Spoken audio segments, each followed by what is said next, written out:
Educatina, el sitio de educación número 1 de Latinoamérica. Hola, vamos a estudiar un poco lo que fueron las primeras constituciones, tal como aclaramos en pantalla. Porque no siempre las constituciones han seguido un esquema ordenado. Han surgido constituciones sin declaraciones de derechos, por ejemplo. Esos derechos que, como vimos en el video anterior, pertenecen a la parte dogmática. Otras no tenían un ordenamiento jurídico y otras ni siquiera estaban recogidas en documentos escritos. Pero poco a poco se vio la necesidad de redactar claramente y de una forma objetiva y clara las constituciones. Este señor que vemos aquí es el señor Thomas Paine.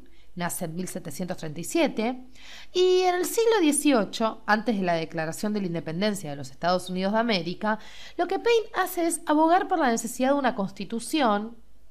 una constitución que sirva de garantía, vamos a ponerlo así resumidamente, de los derechos fundamentales.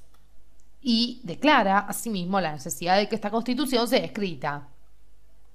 Entonces, una constitución que sirva de garantía de los derechos fundamentales y a su vez una constitución que sea escrita. Nada absurdo lo que proponía Thomas Paine. El 17 de septiembre de 1787 ocurre un hecho trascendental en la historia de los Estados Unidos. Vamos a poner aquí 1787, como estamos viendo en pantalla. Vamos a poner aquí 1787. En los Estados Unidos se firmaba la primera constitución de manos de George Washington y su secretario William Jackson. Y esta fecha, este año 1787, aquel 17 de septiembre, marca el nacimiento de la primera constitución de la etapa histórica en la cual vivimos.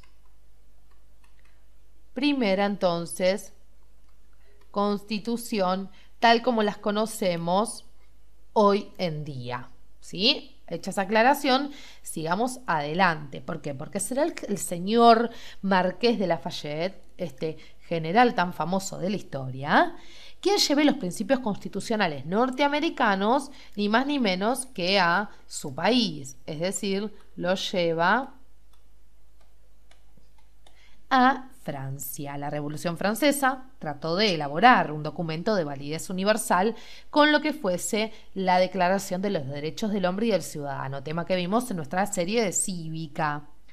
Esta declaración de 1789 fue un paso previo para la Constitución posterior de 1791 y la de 1793, para no dejarla de lado.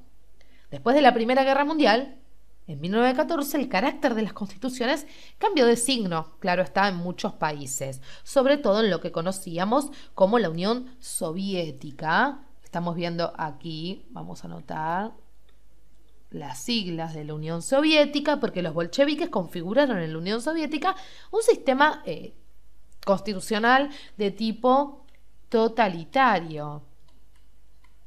La Unión Soviética tenía un sistema constitucional totalitario, limitando, claro está, el ejercicio de los derechos de los ciudadanos a las clases trabajadoras y concentrando el poder en un único partido, que era el Partido Comunista. Es decir, empiezan a cambiar de carácter, de ideología, ciertas constituciones, por supuesto. Alemania, con la Constitución de Weimar en 1919, empieza a introducir los preceptos liberales. Incluso en su parte dogmática incluye preceptos sociales, ¿sí? Para no dejar de lado ese dato. En Inglaterra, por ejemplo, no existe una constitución redactada en un texto único, sino que hay 4 fuentes principales. Se las nombro rápidamente: el common law, o el derecho consuetudinario, los pactos y los estatutos o leyes. Muy bien, hicimos este repasito por las primeras constituciones. Si tienen dudas, las realizan debajo de nuestro video. Educatina te recomienda los siguientes videos para que sigas aprendiendo.